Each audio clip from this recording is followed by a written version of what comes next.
And it's time for the last chapter of the Landry News. What do you think is going to happen with the First Amendment? What do you think is going to happen with Dr. Barnes and Mr. Larson? What do you think is going to happen at the school board? What do you think is going to happen with the Landry News? There are so many questions that I have, and I can't wait to find out. Let's go. Home team goes for broke. Shortly before 7:30 on a Tuesday night in December, Mr. Larson straightened his necktie, kissed his wife, then turned to walk down the sloped aisle of the high school auditorium. A row of folding tables had been set up in front of the auditorium stage. After he sat down across from Dr. Barnes at the first table, Mr. Larson turned his head and looked out into the audience. It looked to him like there were at least 400 people in the room.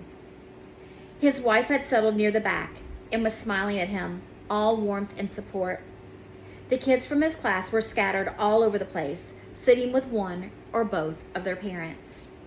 Kara and her mother were in the fourth row, and when he looked at them, Kara gave him a nervous smile and waved shyly. Mr. Larson felt self-conscious up there at the front of the hall, but he did not feel alone. There was something that Mr. Larson had not discussed with the kids in his class.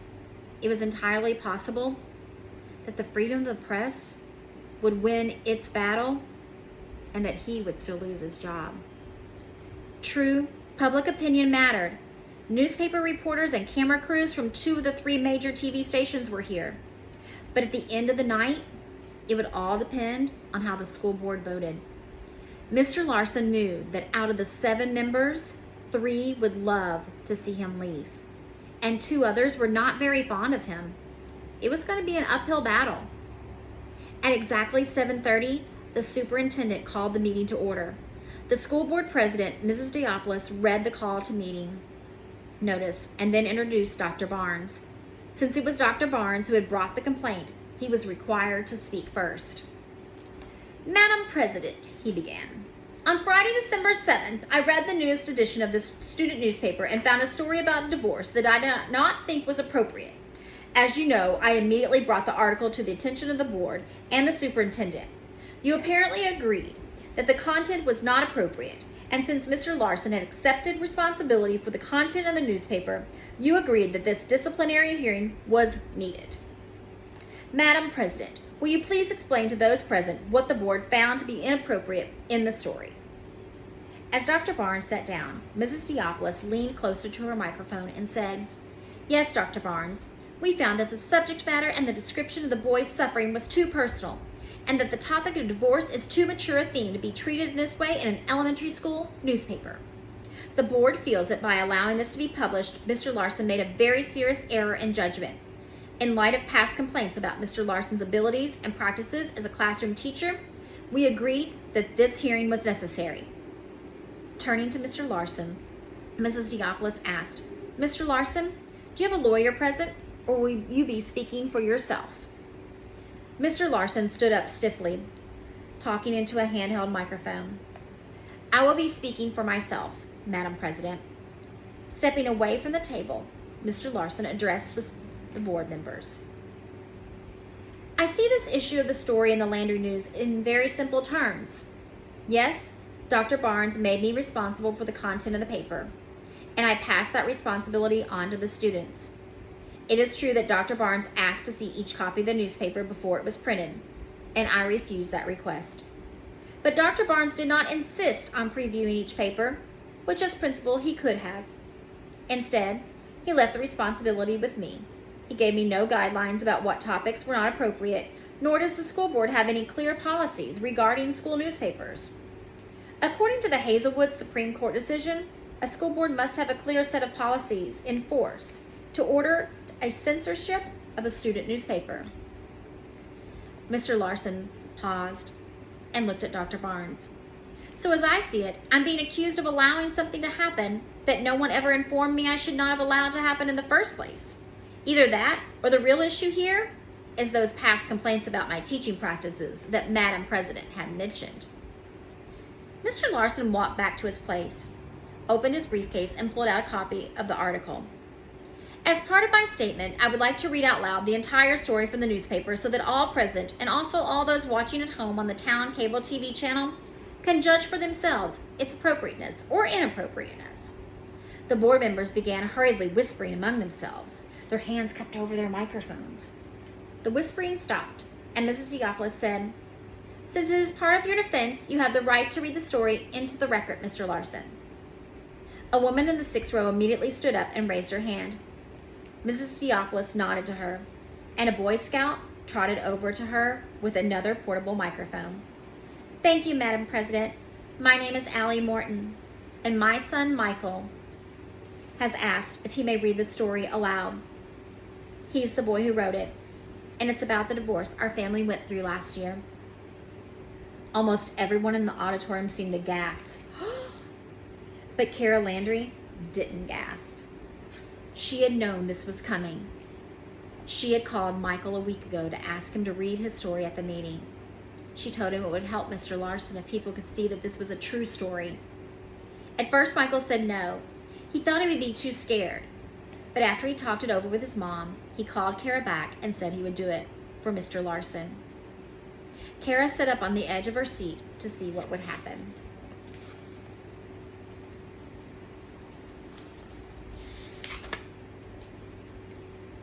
After another hurried conference among the board, it was agreed that Michael Morton could read his own words aloud for the record.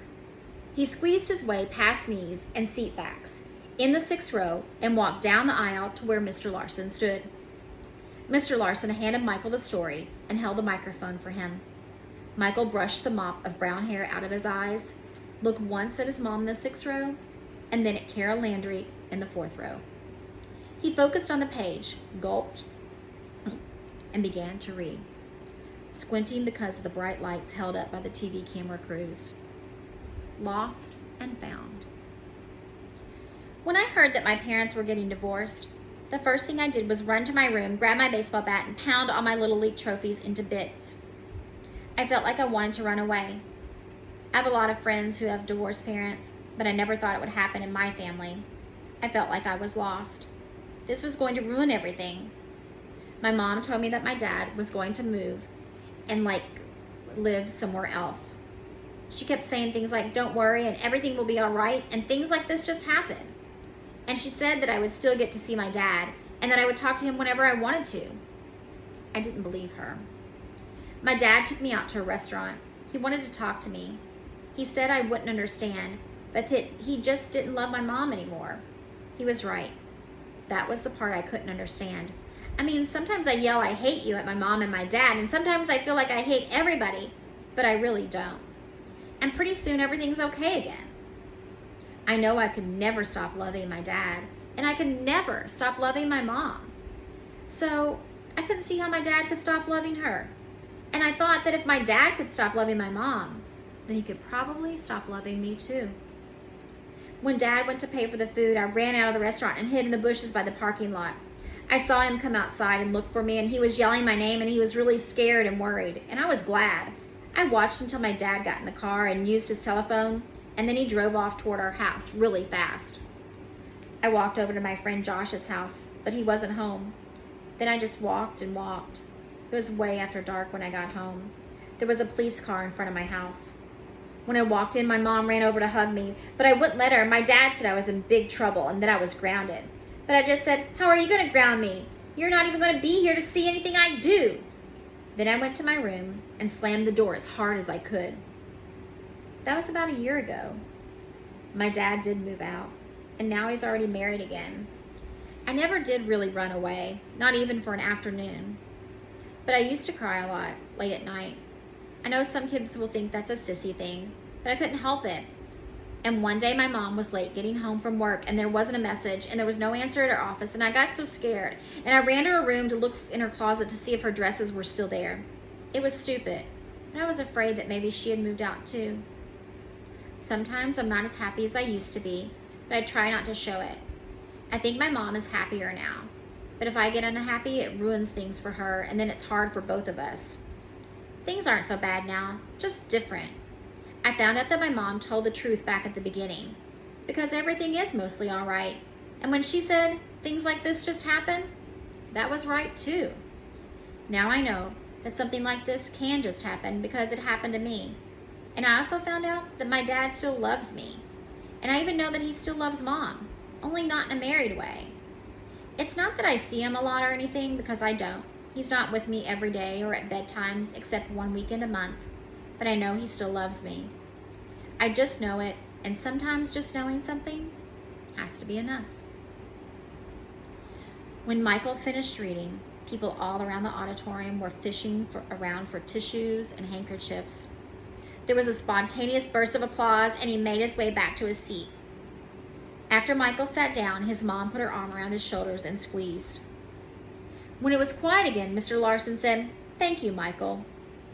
He held up the story Michael had just read and said, "How could someone say that this is not appropriate content for elementary school children to read and think about? Parents and others who have very good motives, people like Dr. Barnes and all of us who want only the best for children, we may not like to admit that things like divorce create very real problems for children, but they do. And if children are honest enough to admit that, why can't we? My teaching style is unconventional, and Dr. Barnes and I have disagreed about that since he arrived here 7 years ago. Could I have been a better teacher during that time? Yes, I admit that. But what has happened with this newspaper, and that includes allowing the story to be published, is some of the best work I have done in all my 19 years as a teacher. If I am to be fired, please let it be for something other than this. Everyone, even Dr. Barnes, knows that in an auditorium with 400 people on their feet and cheering, with the TV cameras rolling and the reporters scribbling in their notebooks, it's not a good idea to fire the person the crowd is applauding. In less than a minute, while the audience was still clapping and cheering, Mrs. Diopoulos took a quick poll of the school board and announced for the record that the disciplinary action against Mr. Carl Larson, teacher, was dismissed. Kara Landry had done as Mr. Larson asked and stopped publishing the Landry News. But even though the Guardian had kept her busy, Kara had not stopped writing the Landry News, and she had not stopped printing it. As the crowd began to leave, Kara stayed in her seat in the 4th row and turned to watch. Joey and Ed stood at the doors on the north side of the auditorium. Leanne and Sharon took the 2 doors at the south side. They were handing out a special edition of the Landry News. Kara reached into her coat, pulled out a copy, and carried it down to Mr. Larson, who was surrounded by reporters. He stopped mid-sentence when Kara put it in his hand and looked from the paper to Kara's face and then back to the paper. Kara stood to one side and watched quietly as he read the whole thing. The special edition was only the front side of one page. It had a single headline: "Larson is vindicated." And the only thing in the page was an editorial. From the editor's desk, the heart of the news. When the Landry News chose the motto, "Truth and Mercy," we did it to remind ourselves that a good newspaper must have both. A newspaper that is only filled with cold, hard facts is like an iceberg, crushing anything that gets in his way. A newspaper that only looks at the soft and gentle side of things is like a jellyfish, floppy and spineless. From the start, the Landry News has tried to be a balanced, good-hearted newspaper. I have been going to school now for 6 years. Some of those school years were soft and gentle, and some were hard, cold years. It depended a lot on what kind of teachers I had. It also depended on me. The best year so far is this year. This year has a good heart, and that's because the heart of this year is Mr. Larson. The kids who work on the news noticed that about 15 years ago, Mr. Larson was chosen Best Teacher of the Year 3 years in a row. We are sure that sometime soon, Mr. Larson will be Teacher of the Year again. For all of us who work on the Landry News, he already is. And that's the view this week from the news desk. Kara Landry, Editor-in-Chief. This book warms your heart. What a great ending, and what a wonderful thing to learn. And they ended up with a great teacher. I hope you have a good day.